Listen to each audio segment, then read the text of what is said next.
Manish Sisodia jail में है। मनीष सिसोदिया पे 4 रेड हो चुकी, सतिंदर जैन पे 6 रेड हो चुकी, चवन्नी नहीं मिली, 5 पैसे नहीं मिले।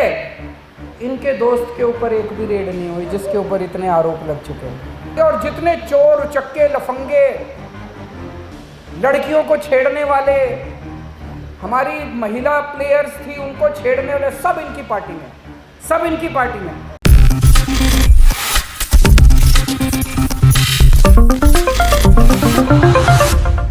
नमस्कार, आप देख रहे हैं नेक्स्ट 9 न्यूज। मैं तुषार आपके साथ। संजय सिंह और मनीष सिसोदिया, आपको बता दें इन दोनों को लेकर यहां पर आम आदमी पार्टी जो है इस वक्त एक के बाद एक यहाँ पर जो है भारतीय जनता पार्टी के खिलाफ प्रदर्शन करती नजर आ रही है, सवाल उठाती नजर आ रही है और अपने हर भाषणों में यहाँ भारतीय जनता पार्टी पर निशाने साधती नजर आ रही है, क्योंकि उनका मानना है कि ये मनीष सिसोदिया और संजय सिंह के साथ जो भी हो रहा है वो सीधे तौर पर भारतीय जनता पार्टी करवा रही है और आम आदमी पार्टी को कहीं ना कहीं खत्म करने की ये कोशिश है। और अब क्योंकि 2023 के जो विधानसभा चुनाव है वो सर पर है, 2024 के लोकसभा चुनाव जो है वो सर पर है और इनको देखते हुए, इनमें अपनी हार को देखते हुए यहाँ पर आम आदमी पार्टी से डर कर भारतीय जनता पार्टी ईडी और सीबीआई का इस्तेमाल कर कर यहाँ पर उनके नेताओं पर इतने बड़े एक्शंस ले रही है। आपको बता दें कि अरविंद केजरीवाल जब दिल्ली की अपनी विधानसभा सीट पर जाते हैं और भाषण देते हैं तो वो प्रधानमंत्री नरेंद्र मोदी और भारतीय जनता पार्टी को बुरी तरह खदेड़ते हैं। वो अपना पूरा का पूरा भाषण 2024 को लेकर देते हैं और इस तर्ज पर देते हैं कि 2024 में प्रधानमंत्री नरेंद्र मोदी की सरकार को देश से बाहर का रास्ता दिखाना है, सत्ता से बाहर का रास्ता दिखाना है। आपको बता दें कि वो ये कहते हुए दिखाई देते हैं कि एक सच्चा देशभक्त अभी आज के समय में वही है जो इस सरकार को सरकार से बाहर निकालना चाहता है। इसी भाषण में वो मनीष सिसोदिया और संजय सिंह के बारे में भी बात करते हैं और बताते हैं कि कैसे उनके यहाँ से एक चवन्नी भी नहीं मिली, फिर भी उनको जेलों में सड़ाया जा रहा है और यह है भारतीय जनता पार्टी का देश में शासन। क्या कहते हैं वो अपने पूरे भाषण में, किस तरीके से वो प्रधानमंत्री नरेंद्र मोदी, अमित शाह और भारतीय जनता पार्टी पर हमला बोलते हैं, देखिए जरा। सर्वे ये दिखाते हैं, केंद्र सरकार की रिपोर्टें ये दिखाती है कि जो मौजूदा नौकरियां हैं वो दिन ब दिन कम होती जा रही हैं, बढ़ने पॉपुलेशन बढ़ रही है, दिन ब दिन नौकरियां कम होती जा रही हैं, तो बच्चों को रोजगार कहाँ से मिलेगा? 12 लाख लोग अगर देश छोड़ के, बड़े बड़े लोग देश छोड़ के चले गए, सोचने वाली बात है। जिसको देखो उसके पीछे, और इनके अपने वालों के पीछे नहीं लगाते। एक दिन कहेंगे फलाना आदमी, फलाना नेता सबसे बड़ा चोर है, अगले दिन उसको अपनी पार्टी में शामिल करके उसको डिप्टी सीएम बना लेंगे। एक दिन कहेंगे ये सबसे बड़ा डाकू है, इसने बहुत भ्रष्टाचार करा है, चक्की पीसिंग, और अगले दिन उसको अपनी पार्टी में शामिल करके और उसको बड़ा पद दे देंगे, उसको मंत्री बना देंगे।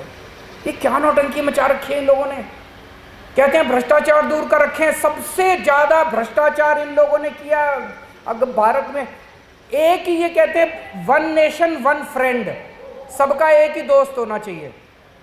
इनका एक दोस्त है, सबका एक ही दोस्त होना चाहिए। सबके पीछे एजेंसी है।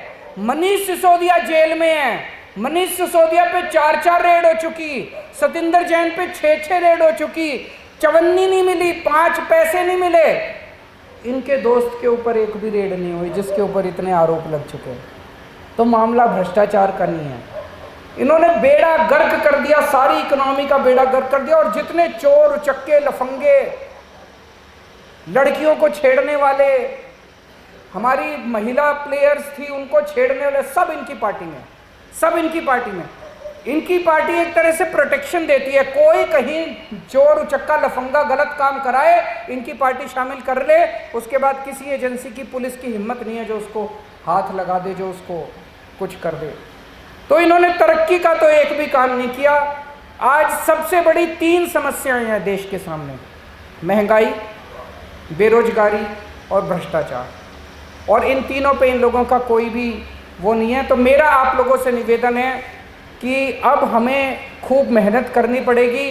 अभी तक लोग कहते थे विकल्प नहीं है, अब इंडिया अलायंस को सब लोग विकल्प की तरह देख रहे हैं कि ये इंडिया अलायंस, जब से इंडिया अलायंस बना है, मेरे पास बहुत मैसेजेस आए, बहुत लोगों के संदेश आए कि इंडिया अलायंस अगर टिक गया और टिकेगा, अगर इंडिया अलायंस टिक गया तो 2024 में इनकी सरकार दोबारा नहीं बनने वाली। सो आप लोगों की जिम्मेदारी है एक एक घर में जाके अपने दोस्तों से, अपने रिश्तेदारों से, अपनी अपनी कॉलोनी में लोगों से बात करनी पड़ेगी कि इस बार इनको भगाओ। अगर तरक्की चाहते हो, परिवार का भला चाहते हो, अपने परिवार की सोचो। और एक चीज है, अंधभक्तों से मत उलझना, देशभक्तों से बात करना। जो देशभक्त है वो आपकी बात सुनेगा, आपके साथ बात करेगा। जो अंधभक्त है उसको देश से कोई लेना देना नहीं है, उसको एक आदमी से प्यार है बस। और 2 मिनट में पता चल जाता है कोई देशभक्त है कि अंधभक्त है। जो अंधभक्त है वो देशभक्त हो ही नहीं सकता, और जो देशभक्त है वो अंधभक्त हो ही नहीं सकता। दोनों बिल्कुल अलग अलग जातियां हैं।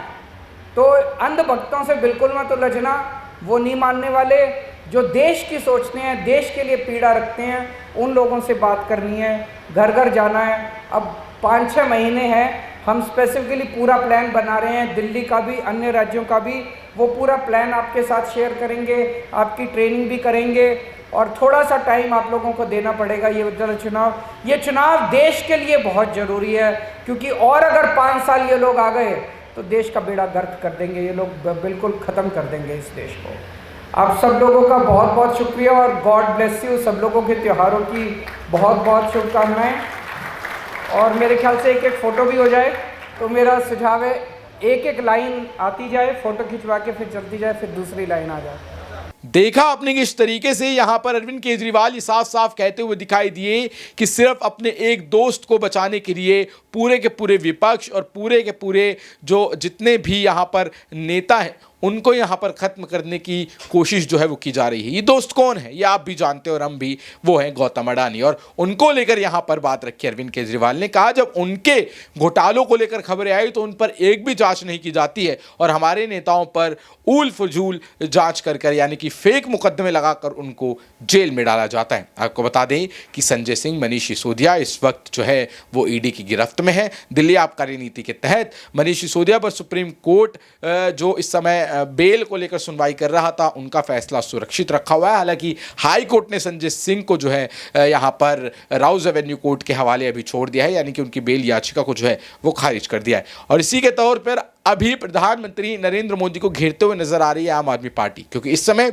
आम आदमी पार्टी के ऊपर संकट के बादल मंडरा रहे हैं और चुनाव सर पर है। ऐसे में सामने वाली पार्टी को साधना, यानी कि भारतीय जनता पार्टी को साधना और विपक्ष को एक साथ लाकर खड़ा करना आम आदमी पार्टी के लिए मजबूरी सा बन चुका है। अब आप इस पूरे मुद्दे पर क्या सोचते हैं, क्या राय रखते हैं, नीचे कमेंट सेक्शन में जरूर बताएं। जुड़े रहें, देखते रहें नेक्स्ट टाइम न्यूज़। धन्यवाद।